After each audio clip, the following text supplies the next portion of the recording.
Hi everybody. We've reached mistakes managers make number, do you remember? Number 9. That means that we have spoken to 9 leading spa professionals around the globe. We've listened to their mistakes and we've learned from their mistakes. Unbelievably valuable information. So today we're headed off to speak to somebody in South Africa.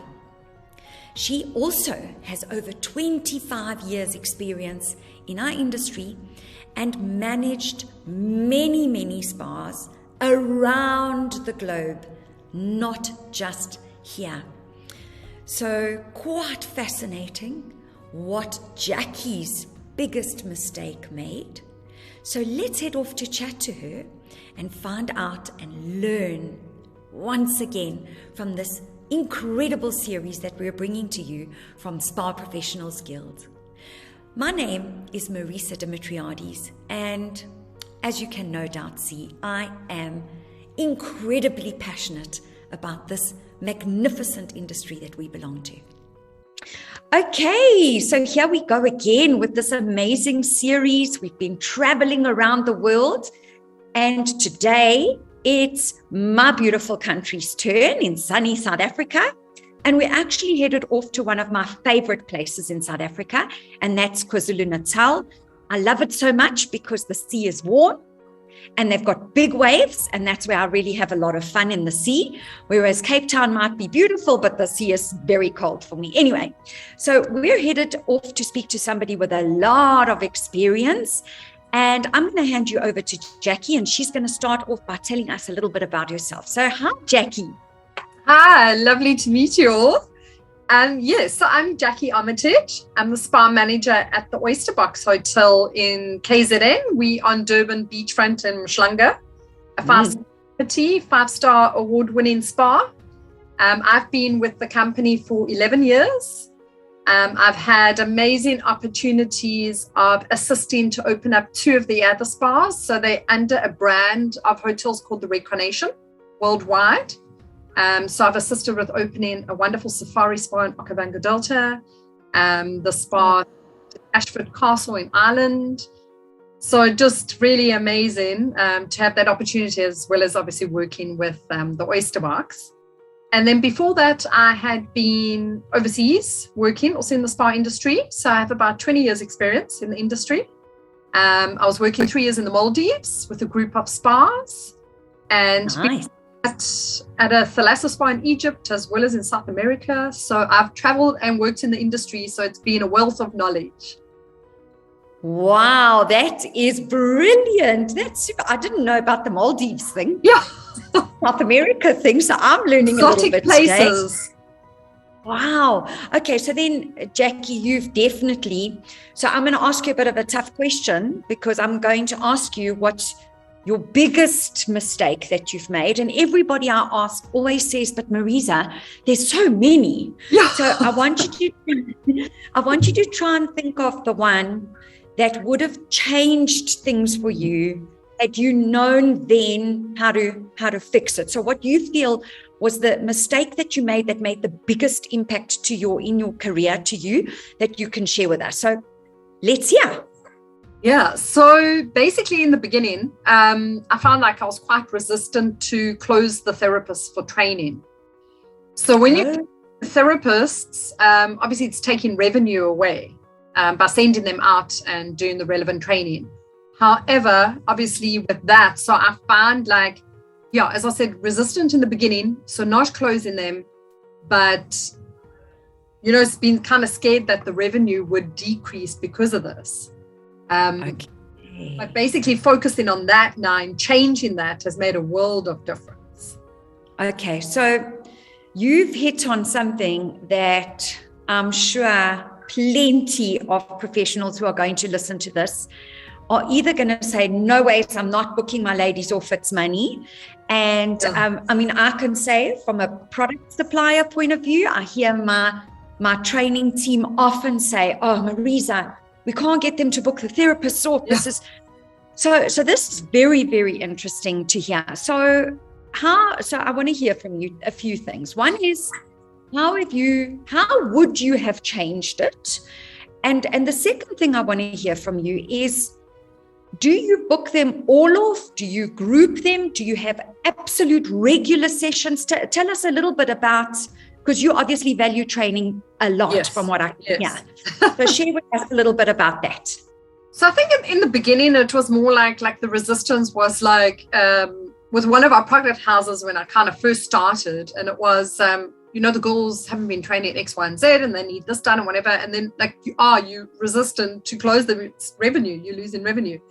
So eventually I kind of had to overcome that and just state, okay, you know what do you need from me? What do I need to do? So it's also just spending the time with each therapist and getting to know exactly what their training needs are. Obviously, all of them doing, specific treatments, but maybe there's kind of speciality treatments. So it's just kind of keeping those records, updating them, following up on them, so where kind of they are with various trainings. I mean, we do work with quite a big team here, so it does require a bit of admin. However, I have found, it's stopping the revenue then, but it's giving the therapist so much wealth of knowledge and so much more in terms of the treatment that they can offer to the guest. And I have found over the years now, just being fully involved with training, blocking them, love them having training. They just bring that extra kind of special touch and that knowledge to each treatment and each guest. And the therapists, what I found, also love it. In the beginning, they were also resistant because obviously it's the commission base in South Africa. We work on commission. So they've also come on board with this, which is fantastic. You need the buy-in from them too. So training, I find has been a huge improvement. Word of mouth, we have a lot of guests coming back to saying like absolutely phenomenal experience, just one of the best massages in the world. So just those little things, whether it's massage techniques or product training, I find it's made a huge difference in the quality of the treatment. And Jackie, how often do you, whether it's out or in, are your ladies training once a week? Have you got once a week training? Tell us a little bit about that. We have constant training, but then, as I say, it depends on the level of therapist. So currently I've got I've got some of the therapists actually going to one of our properties in Guernsey. So now I've had to get some new therapists. So obviously with the new therapist, then it's more focused in-house, and it's our senior therapist doing the training on our protocols. And then one of our product suppliers, one of our skincare brands, they'll come in every 3 months because they're not based in KZN. They don't do block training, so it won't be everybody. We'll also see what really needed. I'll look at statistics and see which treatments are most popular. And then on that, do they need to do facial training? Do they need to do body training? What's most important for that time, and also the time of year. So I know now it's going into high season. What we're going to sell more, what makes more money. So I will focus the training on that before high season. And then we have a fantastic, also with the hotel, fantastic training program to upskill them. So whether it be supervisory development so not only in spa things, it's also other kind of internal training programs that the hotel runs, which is fantastic. So a lot of the ladies have grown in their roles and become supervisors and stuff like that because of the training that's offered. Amazing. And then one little question I want to ask you is, do you attend these trainings with them? Yes. Do you know your product houses, and because I found that also, you've said that was one of your biggest mistakes, but I do find that sometimes managers or owners don't really know their product houses. They don't know their own SOPs and stuff like that. Yeah. So I think also me being qualified therapist, and I've worked with one of our brands before being a therapist. So it was quite nice because it was the same brand when I came in here. So that really helped.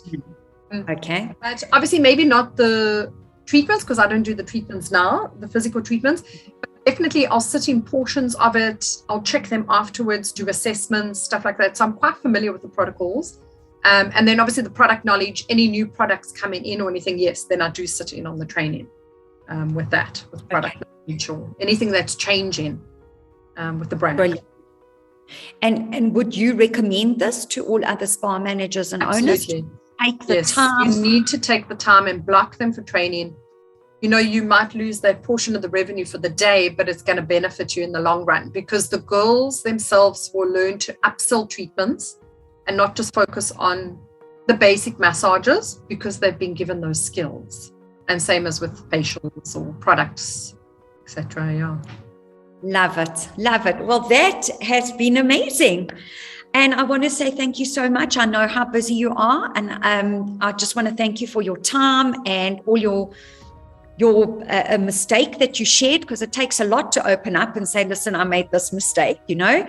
But we are, with this initiative, our goal is to just help all other managers around the world, and especially the newer ones, as they're coming into the industry, or people that come from other industries into ours, so that they don't make those same mistakes. So they evolve and build up quicker. So thank you for that. Pleasure. Thank you for having me. It was wonderful to have you. So I hope you have a very busy day, because I know you do. And then we'll chat soon. We'll catch up soon. Okay. Perfect. Thanks so much. Take care. Thanks, Jackie. Chat soon. Bye.